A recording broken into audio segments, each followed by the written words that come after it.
afternoon, I'm Mai Rodriguez, and this is Newsfeed. The Philippine National Police asserts it is ready for any eventuality following reports that the International Criminal Court has ordered the arrest of former President Rodrigo Duterte. The PNP notes it has no confirmed information on the matter. The ICC Prosecutor's Office has also yet to confirm the speculation, saying it does not comment on active cases. At an OFW event in Hong Kong, Duterte defended his bloody drug war, claiming he did what was necessary for the Filipino people. He added he is ready to go to jail. Ang balita ko, may warrant daw ako pag... Hindi, totoo. Yung sa ICC or something. Matagal na akong hinahabol ng mga ako daw yung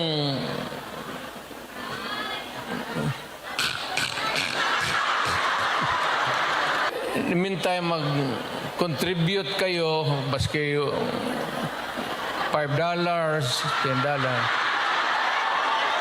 para paglabas ko sa presuhan paggawaan niyo akong monumento. Transportation Secretary Vince Dizon fires 3 personnel of the Office for Transportation Security over an alleged tanim-bala incident at the NAIA.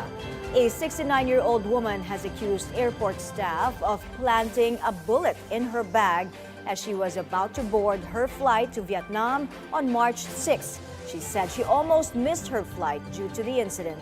Dizon vows administrative charges for involved OTS personnel as the DOTr will not tolerate such behavior. Hindi porket taga-gobyerno ka, may lisensya ka, na mang-abuso sa tao. Yun ang nagiging problema eh. No, this attitude, this mindset that people in government have the license to abuse people and to show they are more powerful than our fellow Filipinos. We are not. Former central banker Mark Carney will succeed Justin Trudeau as Canada's Prime Minister. Our correspondent Cecil Doctor joins us from Vancouver. For more on this, Cecil, Carney is an unelected technocrat with deep experience in financial markets, and this comes at a crucial time in U.S.-Canada relations. Tell us more. Mark Carney won by a landslide in the Liberal Party leadership race in Canada. Carney, who will turn 60 next week, is now the Prime Minister designate, replacing Justin Trudeau, who announced he is stepping down as party leader and from his role as Prime Minister last January.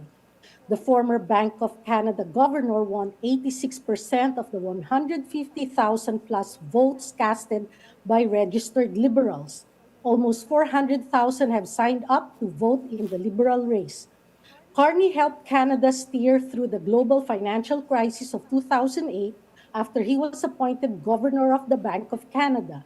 In 2013, he was appointed Bank of England governor, leading the country through its economic challenges during its Brexit from the European Union. In his acceptance speech during the Liberal Party convention, Carney thanked former Prime Minister Jean Chrétien for inspiring his family to become liberals and Trudeau for guiding the country during difficult times, among them the COVID pandemic and now the U.S. tariffs. The Prime Minister designate vowed Canada will win trade war with the U.S. President Donald Trump. He also accused Trump of seeking to take over Canada.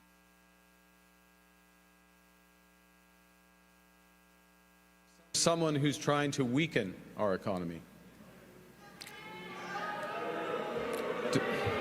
Yeah, Donald Trump. The Americans want our resources, our water, our land, our country. America is not Canada.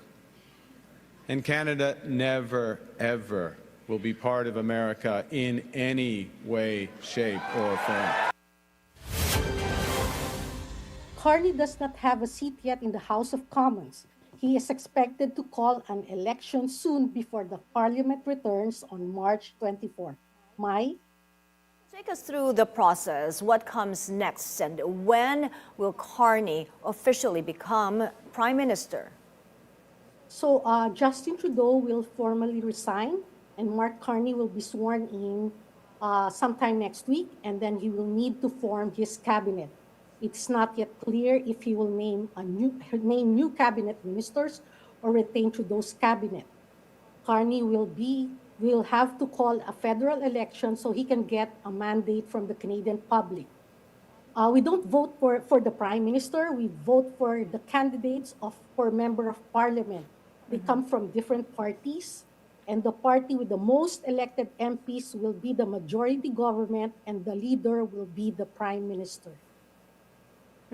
So, Cecil, how different is Mark Carney from Justin Trudeau? Tell us about his platform.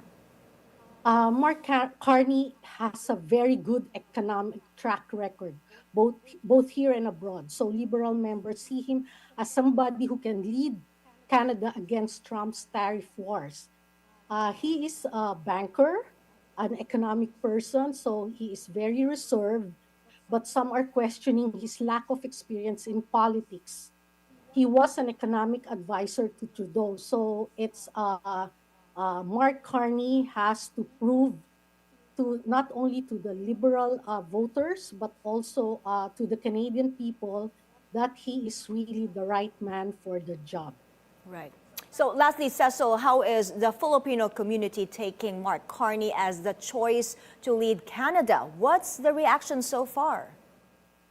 Well, I've asked one Filipino Canadian. It was her first time to be a Liberal Party member. So she registered specifically to vote for the leadership of the Liberal Party. And she feels strongly that Carney is the best man to deal with Trump and his tariff wars. So we all know that Justin Trudeau is very charismatic and popular to the Filipino people. Mark Carney would need to introduce himself to the Filipino and make sure that he will win the hearts of the Filipinos. So based on my observation as of now, like what we know about Carney is what we see on TV and what we read. But his economic record is really very well known.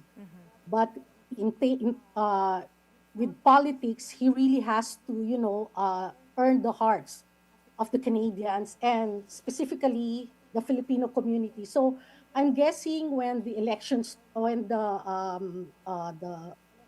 before the election starts, there will probably be like Mark Carney meeting the Filipino community. This will probably happen before the voting.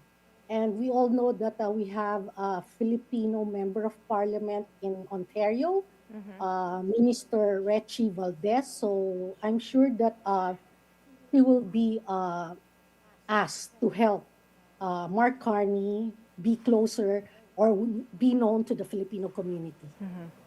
Cecil, thanks for the update and insights. Cecil Doctor reporting to us live from Vancouver.